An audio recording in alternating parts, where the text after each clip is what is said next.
gotta say, this is a great Saturday to kick off our Saturday morning dates, our date mornings, something we'd invite you guys to just once out of the week. Just a quick glimpse. We do our date mornings in the mornings before we actually jump on here with you guys. And so we do about an hour, 3.5 miles typically, just up and early, usually around like 6:30 in the morning, literally just coffee in hand, shoes on, walking, maybe a light sweater, and we just walk and we talk. Yep. No phones, no electronics, just a way for us to reset and what we call our microtherapy. And I will say that this Saturday morning was especially helpful for me for a number of reasons. Number one is actually chose to get a lot of sleep last night. Go figure. Because I've been working myself to the bone, 2:00 in the morning, staying, and then waking up at 5:30 again, pushing with the hustle. But I knew that I needed to reset to feel right and on point, especially coming into Saturday. Yeah. And then also after our date morning, our 3.5 mile walk, coming in and being outside with the fan, the air, the cicadas, being outside. Yeah, we're in our yard right now. But it was being outside, and every Saturday now we have, which is, chakra sunrise, but we miss the sunrise. But it's more of a session for the mornings with Michi DeLucian. And it's been great, especially today. And I know I'm kicking this off a bit early here, but I've been like breathing deep too, because my mind is just, it's cleansing, it's clearing.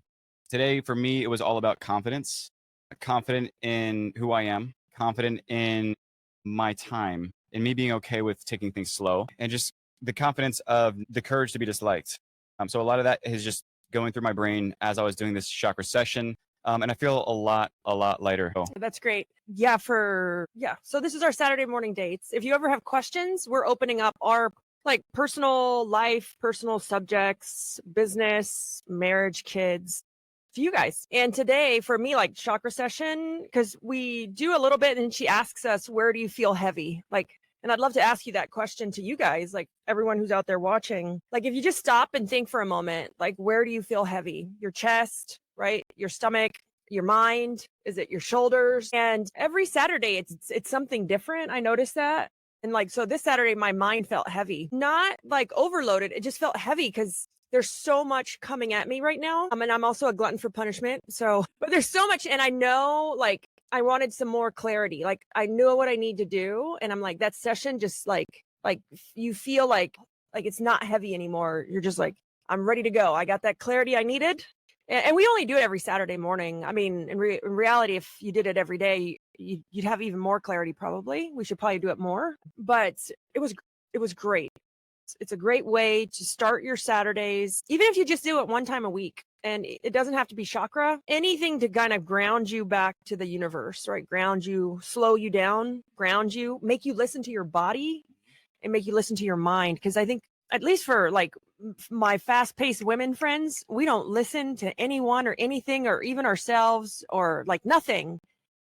And it's just causing more and more burnout or overwhelm, or also I don't know if you guys, but I get disappointed in myself because I didn't stop and listen or stop and realize that. It's just taking that moment to kind of just get grounded and listen to what all this is saying, because sometimes it's screaming at you. Yeah. And you're not listening. Yeah. So that's for me. Yeah. Just knowing I can see it coming now. I feel like I can see it coming now. When I push and I work hard, is knowing when to just stop and have that reset, and actually intentionally setting that marker. Yeah. So it's a great exercise. So, okay, besides our morning date, what are some things we've been doing this week? Picture me in the car the other day. I am a crazy plant lady. Just don't talk about it very much. Before I had Yaya, I was crazy plant. I had a whole garden. I grew vegetables that we ate. I spent hours out there a day. And then I got pregnant with Yaya and I kind of stopped the gardening. She was a very, very special little baby. The child never slept, ever. And so the first 2 years were agonizing. So I got a lot of work done. I didn't sleep because she didn't sleep, but I've always been a plant lady. So yes, I feel the plants. I spent all morning taking care of the plants. And well, she just bought 6 new plants. Well, so yes, we love the outdoor. And my dad built all this that you see. Used to be a little lanai and the wood was rotting. And I left my dad my debit card and I went, remember when I talked about that 21-day of traveling to meet a goal for one of the businesses, and I was on the road and I was speaking and I gave him my debit card, And I came back to this giant pergola that literally I could probably rent out for quinceañeras. I swear, I call it a pavilion. It's a pavilion. But the playhouse back there in the back. So I have my hanging bed that you guys can see he built.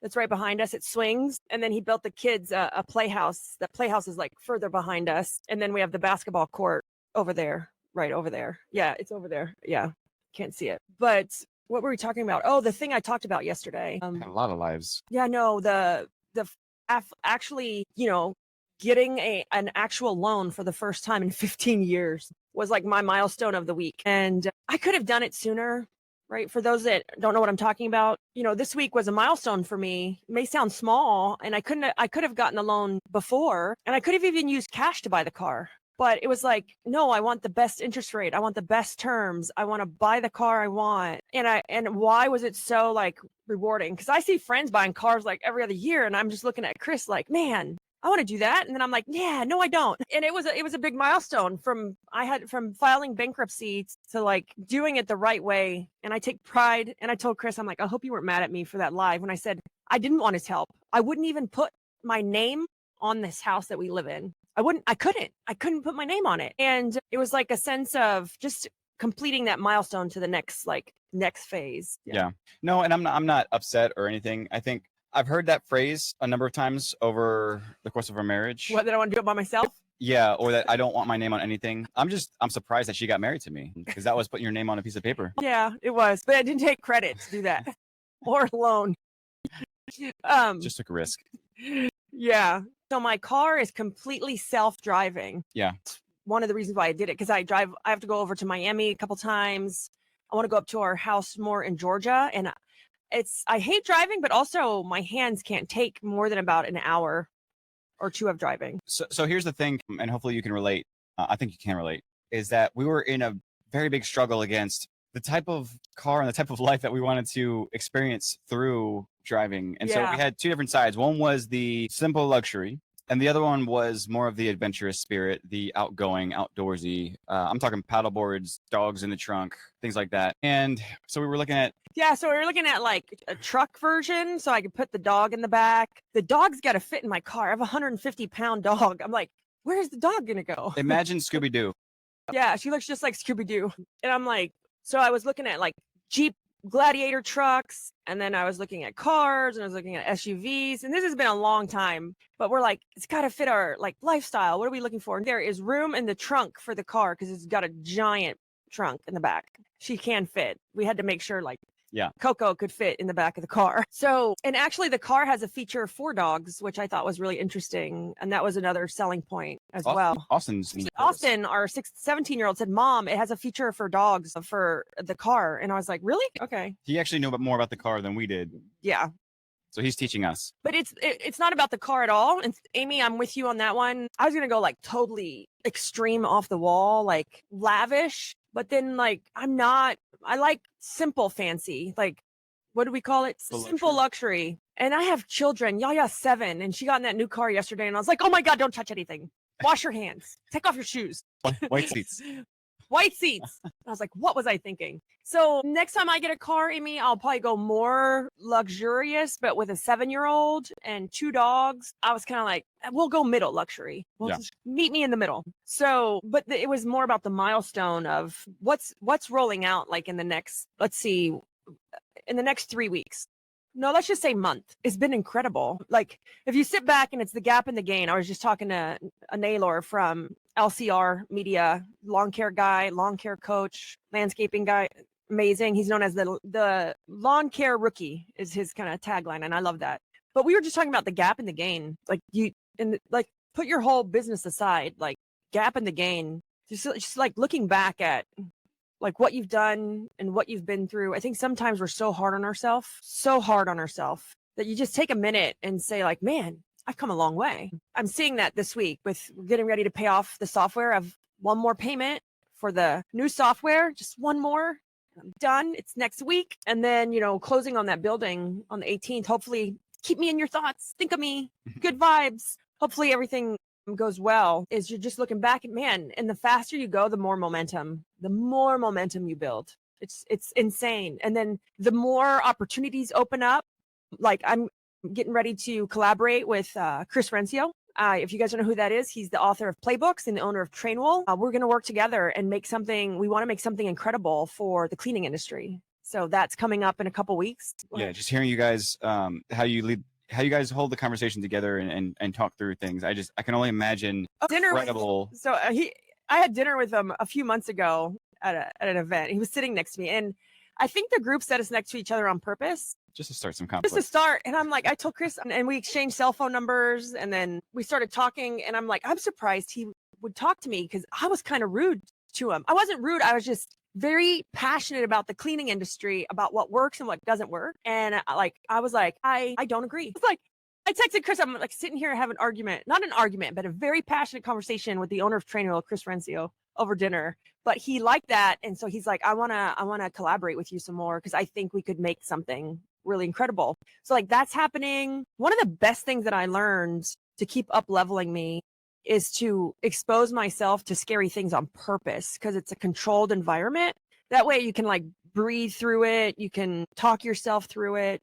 And then when you're faced with fear that you can't control, you've kind of figured out how to get you know how to get through it now. It's not as bad as like peeling off the side of a building or eating like the whole fire breathing thing. That I have to say that was hard because I did that in the SaaS boardroom. And it really helps you up level like the next thing and the next thing and the next thing to learn how to manage that fear and that doubt when you're faced with it when you're not in that controllable environment. Yeah.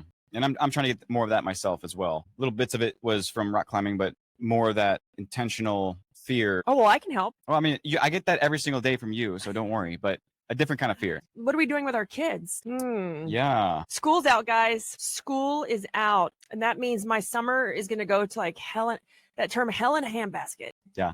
Which is usually the month where we pick up and leave and travel. Yeah. So we're soon in a couple weeks. So all of our kids are home/virtual. So they're all done. And so I don't know about you guys, but for us, our entire schedule during the summer changes. Like we work so hard to get like our schedule organized and time block, and then school lets out. And they don't even go to public school, guys. But school stops and you're like, crap, it's a disaster. But then it goes to a disaster. But it's good. It's a reset. So we typically hit the road with our kids. We put them in a car and we just drive. We ask Austin. We've done this with him since he was little. Like, hey, where do you want to go? We've taken him to New York, DC. One time he said, I want to go to the Grand Canyon. We went to the Grand Canyon. Last year we went to the Redwoods, which was a treat for me because we got to stop at Napa on the way and I got to drink wine. That was great. But, you know, for us, one thing I want to like encourage everybody for us, the trip wasn't about where we went. The trip was more about being in the car with our kids. The trip was about, the kids being together in the car with themselves, like their brothers and sisters. Yes, the Redwoods are life-changing. I mean, it awed my 16-year-old, the Redwoods. He was just in awe. Especially when you have the sunlight coming through. Yeah. He was just like, Mom, I seen it on TikTok, but there was nothing like he was in awe.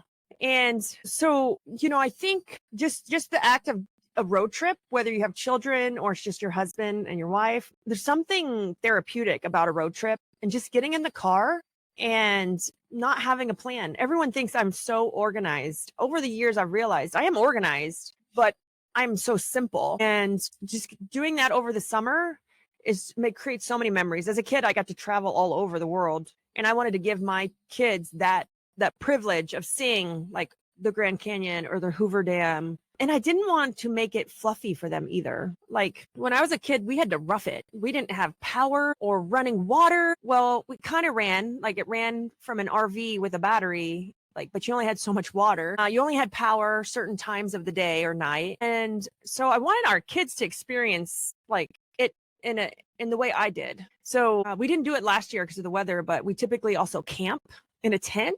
And Yaya did mention yesterday that she wants to camp in a tent. Oh God. Outside. So there we go. It's fun for them, but it's so much work. It's so much work. And then when it rains, everything is wet. Everything for days. No. Oh, Tammy, didn't I have a camper at one point?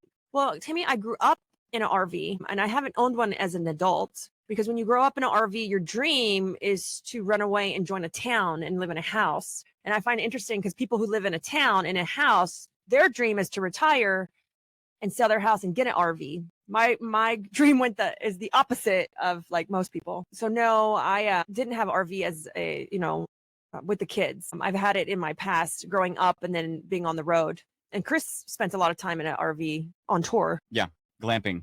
That's where we're at right now. Simple luxuries. Glamping. It's still in a tent though. So yeah, now Austin just brought it up. He goes, "We didn't do it last year." I'm like, "No, we didn't. The weather was bad." So I'm like, "Darn, let's just stay here in the hotel."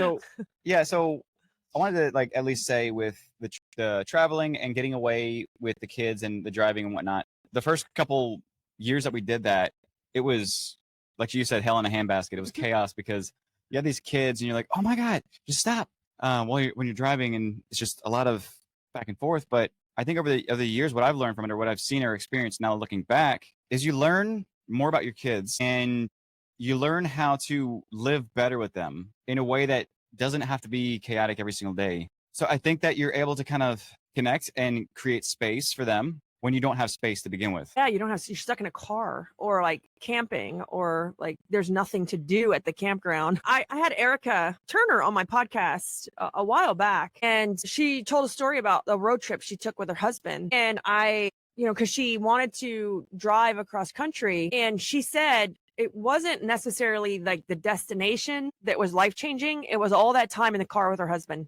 It changed their marriage. The conversations they had, how close it brought them, how much they realized that they got along or didn't get along on certain things like food or where to eat. But I think it's a great change. The other thing, I think it's very low cost.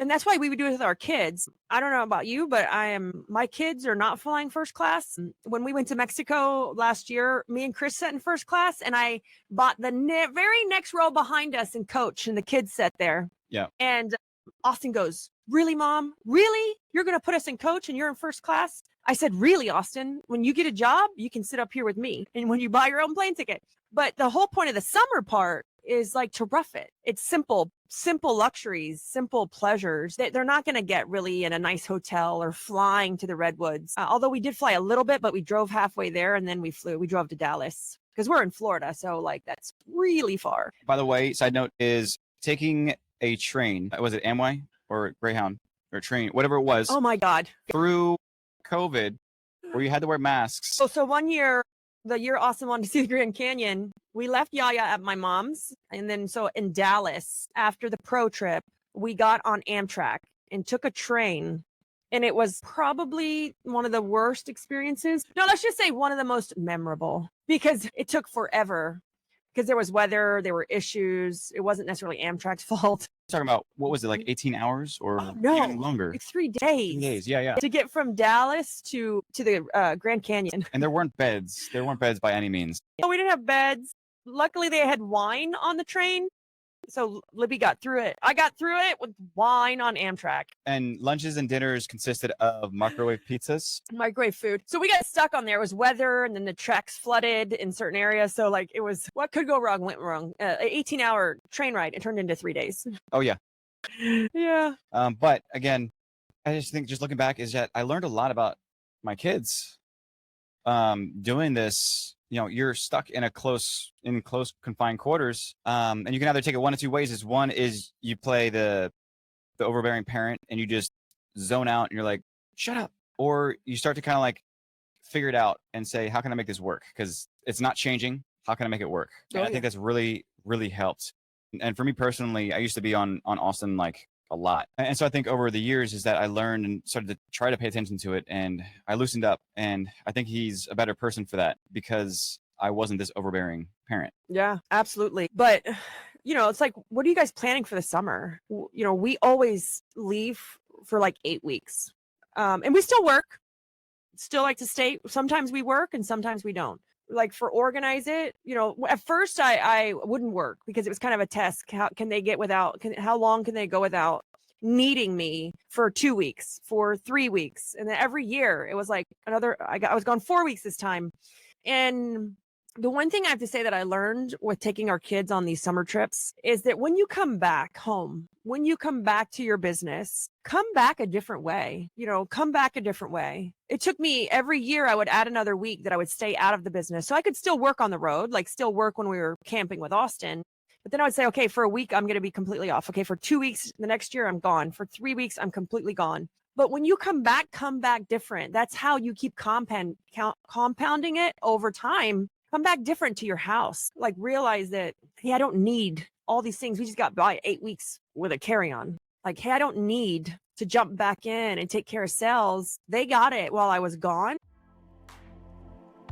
Hiring sucks, right? Sorting through bad applications, ghosted interviews, and wasted time. It's all exhausting. That's why we built WootRecruit, the hiring system designed to attract and convert the right people for your business fast. What are some of the benefits? Well, you get more qualified applicants without lifting a single finger. Increase your show rate, eliminate the worry of ghosting. Track every single step of our process with real-time data. If you're tired of hiring headache, go to wootrecruit.com and let us start filling your open roles today. What can I help work on that they didn't have while I was gone? And that's kind of how I've always done everything in the business, so that I can slowly start to hand off certain things. So I always say, when you leave, even if it's for a week, come back different. Analyze or assess what worked and what broke. And don't go back in and jump and help. Go work on what broke. And then the next time you leave, they have that process, that thing ready, and that won't break because something else will. And it compounds over time, so that, one, we're empowering our team, even our kids, to live differently and think differently and be more independent and more proactive. Always, everything that I do is intention, like come back different. No matter if you leave for a 3-day conference, take your kids on a vacation, or you leave for 8 weeks in the summer, come back different. And I see there was being able to step away, and one is come back different, but two is to have this self-running company, the self-running team. But Libby, I think you said it before, and it's something that I've started to experience little by little. And now for the first year, being able to take an entire month in Mexico without any involvement with, let's say, the operations of WootRecruit has been incredible, because there is a self-running departments of people who can really step up and make their own executive decisions when we kind of delegate that or hand it off. But for me, it was great. We had intention to work while we were in Mexico, but we got sick. Like Chris was so sick, he couldn't run payroll. And we noticed, we're like, oh crap, he's the only one who knows how to run payroll. That was the broken thing. And WootRecruit, that was the broken thing. And so now he's created training and a video, and so I come from show business, guys. And this is something I want everyone to think about in your business. And it's not really like cross training or like everybody can do it. I want you to think about this. I grew up in show business. And when I went to work for Ringling, it was really, really intriguing. You're talking multi-billion-dollar company, the largest entertainment company in the world at one time. And I watched how they did things. I watched how, like, the processes they had, the systems. Everyone, though, had an understudy. Everyone had an understudy. I even had an understudy. And I looked at Chris one day when something wasn't working right. And I'm like, we need understudies. Yeah. Like, it's not that they need to be doing it too. It's just that they need to know how to do it, have the training to do it, and shadow every once in a while so that they're comfortable doing it. And I was like, oh my God, everyone needs an understudy. I do. What if I died in a car accident today? That's like one of my biggest fears right now, because I have so many things like dependent on, am I the bottleneck? Am I the wall? What if like a great example is Chris got sick in Mexico. I didn't even know how to run payroll for WootRecruit. I'm like, I had to put a company statement in the company, like, guys, I'm not sure anyone's going to get paid tomorrow because Chris is sick. And we just realized he's the only one that knows how to do it. Now, I'd already faced this challenge and organize it. And we have like a process and organize it that it can run. I can run it. My manager can run it. The head of HR and hiring runs it. So we have that. We figured that out because I faced that challenge years ago. But with every new company or every new phase of growth, you're always going to run into that. And so I'm like, we need understudies. And then, so that's a show business term. And I'm like, how do we create understudies? And so we started to really focus on that. And, but that was the broken thing, was pay. Chris got it. He got it done. Like, he drug himself out of bed to get it done, and he did it. Yeah. Like 5 cough drops, some pretty heavy medicine. Yeah. And I got it done. Then I passed out. Could have been wrong, but nobody complained, so it got done. But the takeaway there with the hashtag goals that Amy mentioned was, and this is something that I started to learn, was the goals can start now, in just like those micro steps. Libby, and you're the one that taught me this, Libby, was, the month-long trips, the month-long vacations start with day one, which is going and finding a spot locally to have a staycation and tune out and just let it burn for a day and then dump a bucket of water on the fires and figure it out. Yeah. So, I haven't really shared that. We don't really share this, but on Mondays we work, but we don't work. It's something I used to do all the time and I got away from it. I'm into lately. Have you ever like thought back and like, hey, wait, we used to do this and it worked really well, but we don't do it anymore. It's like that natural drift that happens in life and business. And I'm all into right now, like going back to those good old things that used to work. And I used to do it all the time. And I got so much more work done and clarity done. But it was like I was working, but I was working on my work, like what I need to do in the business. And so on Mondays, we do staycations. There's this great app called resortpass.com. I should be a spokesperson. And you can go and buy a day pass at a hotel, at a pool, at a resort. Hold on, let me get a referral link set up real quick. And we go and we work. And so we tell like, hey, I'm not available on Mondays. My calendar's blocked out. If you need something, I'm not going to be available. If it's an emergency, just text me on my phone to my managers, right? They know how to get a hold of me. But in general, I'm not available because I'm working outside, but I'm working on the business. I'm working on the important things I need to be doing on Mondays, and they're totally like shut down. And I picked Mondays because Mondays felt like for my office, for Woo Recruit, for Organize It, for Sell Convert Clean, it's the busiest days for them. They have a lot of like tidying up to do, follow-ups to do, like weekend leads to catch up from. And they didn't have time for a meeting anyways from me. They needed to do their job, like do the daily tasks of the jobs. I was like, oh, Mondays are actually a great day. So Mondays, and so you step away one day at a time because you don't know what's broken if you're always in it. I want to dig in here real quick. For most business owners would say, oh my goodness, I can't step away on a Monday. Things would just fall apart. Like just thinking through that, like how would you approach that? Or is it a good thing to be able to step away on a Monday and say, you guys are going to grow up today and be adults and take care of Monday yourself? Well, I would say it another way, Chris. I would say I trust you guys got this, like empower them to say, you got this. I'm going to go work on that process that we've been talking about. I'm going to go work on that thing that we need built today. Because if you have a salesperson and if you have an office manager, they don't need you. They don't need you. I'm just like, if you have one or two people in the office, they can handle it. Like if you have anyone in the office, they could probably handle it. And if they can't, then why do you have them? Like, it's a great question to ask yourself. I'll be honest, like whether it's like lawn care, house cleaning, roofing, gutters, it's not open heart surgery. Like they call, they want a price, they have a complaint, write it down. Like somebody quit. Okay, thanks. Like it's the same cycle of everything over and over and over. And I always tell my team, my sister hired her first employee and she private messaged me. She goes, I don't know how you do this, Libby. She goes, it's driving me crazy. Like, why can't she just do it like me? And I'm like, Jennifer, calm down. Like, she goes, how do you do this? How do you let go? She's like, I'm a control freak and only have one person. So I was like, and I explained her just like some of the steps, but yeah. So, letting go like little by little. And when I first started, I would just take a half a day. Like just leave the office and leave your house for a half a day. Okay. It didn't burn down. The kids survived. Like we even do this with the kids. Like Austin, you're going to watch your sister for 4 hours. As long as the house doesn't get burned down, good. Because here's the reality. We can't get nothing done if you don't do this. You can't get anything done. That's how we started with Yaya. And the only reason we were able to start doing date mornings was because of that priming little by little. Yeah. And you can't get anything done. Start doing it every Monday, right? I would say a Monday a month. So this is like my Monday of the month. I'm not available, or the half a day of the month. And then you can do it twice a month.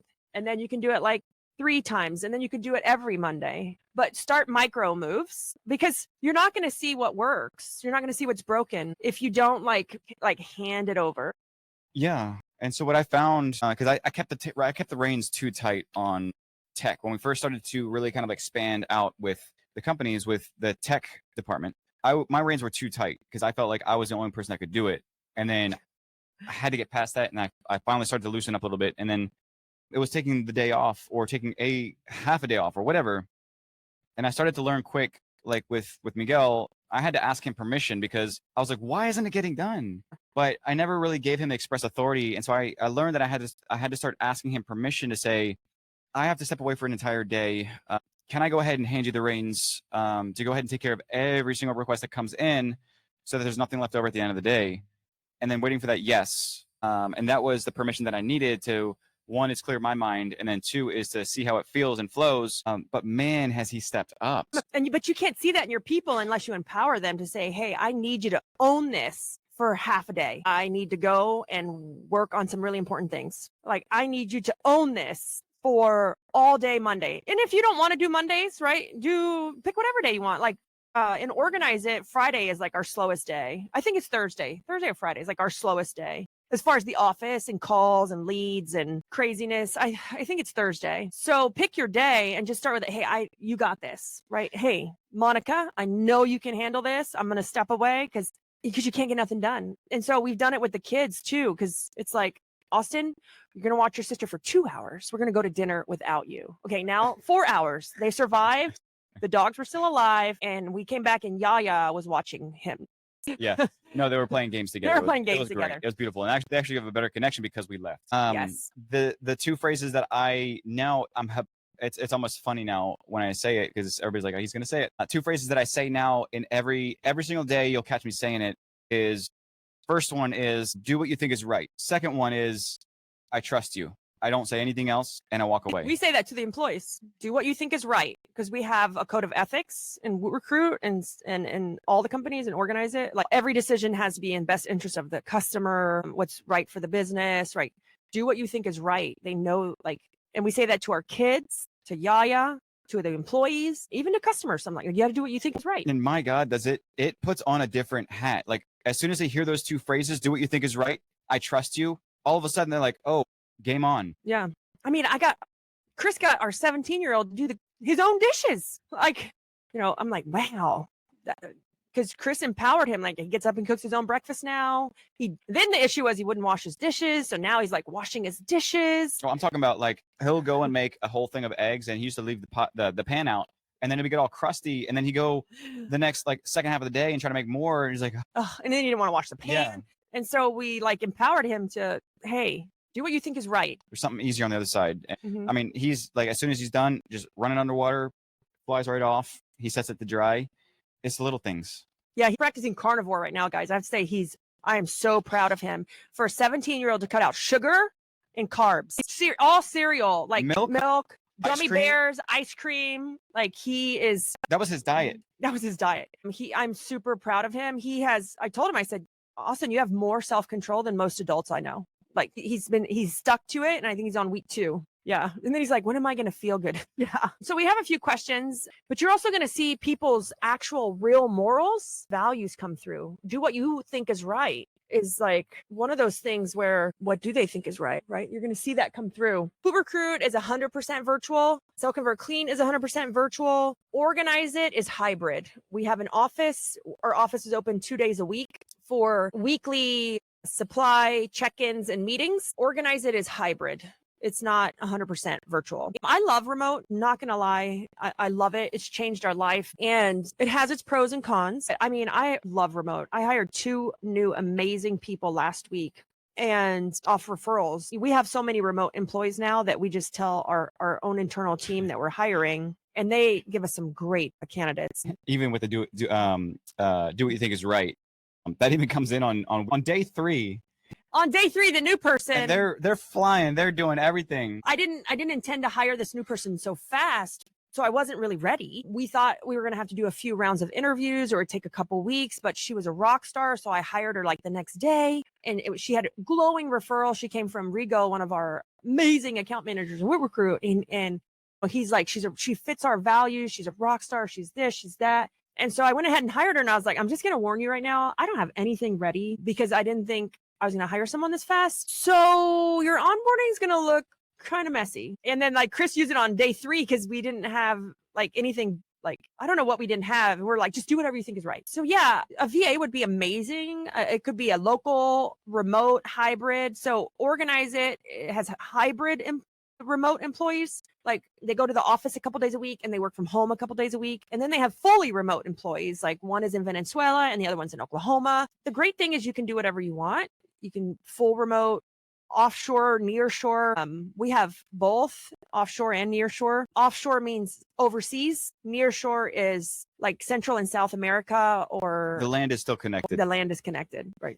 You could go to Canada, I guess. And that would be a great option. I wouldn't hire part-time, even if you don't need full-time. I would not. Like that's my number one suggestion with remote or anything. I would hire full-time. Project-based work is very big in software. I could never get the output results that we needed, or the buy-in, or the culture. And I ended up losing a lot of good people because of that fact alone. Yeah, but if you do offshore or near shore, you could probably afford full-time and have that person help you get things done, help you do the things you're supposed to be doing. Don't discredit their capabilities, because some of the people we have that come in, like Eliani, I had her teach a class only. And I'll just be completely honest. Eliani's in charge of our customer success. Phenomenal, tons of experience. She has her own Airbnb she rents out. So she's like success. She demands like. We experienced her hospitality. I'm like, oh my God, that's amazing. And so she has like high expectation for customer success because she knows what it is to give it and receive it as it is. She's a super host for Airbnb, but she also is Woot Recruit's customer success manager. And it was funny. We did some training and I honestly didn't want to teach the whole thing. Like, I'm like, oh my gosh, like we just came from CBF Live. And I was tired. And I said, Eliani, hey, do you want to teach for like an hour or two? It'd really help me out. Like it would break it up so it wouldn't just be me. Oh my God. She blew me away. She did better than I did. No, she took up a full 2 hours. 2 hours. But it was on point. She had us clapping and laughing and standing up and participating and like Tequila. Like, and so what I have to say is this doesn't matter if you're hiring people that are local in your town or remote. Don't discredit the capability that one of your employees has. And it's probably because the fact that you didn't ask them to do it. But one thing is just to make sure, and I just ask this favor, is to make sure that whatever it is that you bring them onto, even if they have the skill set or they're good at it, just make sure that whatever it is aligns with their fire, what they're good at and what they actually want to do. I know it sounds simple because you have to do certain stuff, but I lost some good people because I forced them to do things that weren't in their wheelhouse. Yes. But I've moved people over. I fired somebody and then rehired them under different tenses, under a different skill set that align with their fire. I mean, I couldn't imagine not having them. It's amazing. It's incredible. I've never, like, he owns this, like, he works in Sell, Convert, Clean, and he worked in Woot Recruit, not the strongest employee, greatest guy in the world. Like, how many of us have had a great employee? Like, no, hold on. A super nice employee, super sweet. Man, you just like them so much, but they kind of suck at their job. Like, you got to. And you're just like, oh, but we like him. Like, oh, but he's so nice. And like, and you know, I did have to let him go, but like we did it ethically and morally. And we brought him back and oh my God, is he like, he's not even the same person. I don't even know who this guy is. Like he's working at 3 o'clock in the morning. I'm like, go to sleep, man. Like he's on the weekends. He's Facebook messaging customers to get feedback. Yeah. He's Facebook messaging customers because he wants feedback. I'm like, but when he was in a role that didn't like light him up, it wasn't the role for him. So it's a great point, Chris. Like if you want to take that day or that week off, but the people that are running that, if what they're doing doesn't light them up, it doesn't make them excited, they don't love it, it may not be the role for them. And that's why you always have to cover. That's why you're always cleaning up a mess. Or that's like why you're always having to answer the same question over and over and over, or help them, or get on the phone, or like, you know, and there's some things that I hate doing. Like I hate sales. I hate talking on the phone. I'd rather go clean a house than talk on a phone. And so that's that statement alone, or that fact alone, is the reason why I got fired 7 times from Organize It. But finally got hired. It wouldn't have happened if I wasn't married to the person. But I finally got hired for the 8th position in something that truly aligned with my fire. And I've been running with it ever since. Yeah, Chris got fired from Organize It from like every position. And I did it, well, I don't know if I even did it kindly. No. But I'm like, I just said, sweetie, this isn't for you. Like, I love you. And what fit you the best was actually cleaning. Yeah, but that didn't light him up inside. No. And I try to put him in his hiring or put him in sales and try to and cleaning fit him the best, but it didn't fill his bucket. So he got fired from Organize It altogether. Yeah, I think the longest I stayed was window cleaning Yeah. because I was good at it. And I was out there and I was on my own and generating my own business. I was good at it, but the fire wasn't there. And so you could feel the burden. And then finally it was like, you know what? This is where I should be. Yeah. So, and then, he came over and we'll recruit. And here's the other thing. If the person kind of has some passion, but doesn't like to do some of the other things, that's okay. So like with Chris, he loved the tech side of Woot Recruit. Like he loves the recruiting side. He loves working with the customers in Woot Recruit, but didn't love the customers and Organize It, like the B2B versus B2C. But he really wanted to stay tech focused. And I said, if you do this, if you get us here, if you build the ops team, you can have your own team in tech, right? Your own developers, your own tech team, but you have to help me get here. And he did now he has 3. And I said, but we have to get here first. And I promise if we get here, then you can go over and play with tech and product. And he did it. And so that's the other thing. If you give them the vision and they're passionate about just even one part of it, even your kids, Austin, he's got the vision. He's helping out. He's passionate about it. And he's now contributing to that long-term vision. Even if you don't have something to show for it at the beginning, again, I feel proud about this, is that I sold our sales guy originally, who came and oversaw a call center with 50 other employees under him. I sold him the vision with nothing to show for it to begin with, but I planned the roadmap and I committed to it. And I told him, this is where I'm going to get you. And it's just being able to just say we're on it together. But yeah, the vision, you just have to know how to explain it, to sell it. So to get that Monday off, that afternoon off, that week off, to work on the business, to build the business, sell the vision to your office, your team, so that they support you saying, hey, I'm going to go sit in a lawn chair at Margaritaville. I'm still working, but I'm going to be working on the business. I'm going to be working on the vision to help us get to where we're going. So let's wrap up. We got some stuff to do, but it was our conversation went from chakra to the summer to our kids trip. Get in the car and go somewhere. Go to a national park. Go on a road trip, take a day, go somewhere. Even resetting the environment just locally even. Yeah, go somewhere. Being outside is amazing, and go somewhere. Get in that car, lock yourself in there with your husband, your spouse, your kids, your friends. Man, it'll change your life. But do it. Don't just sit home and work. All right, guys. Thank you.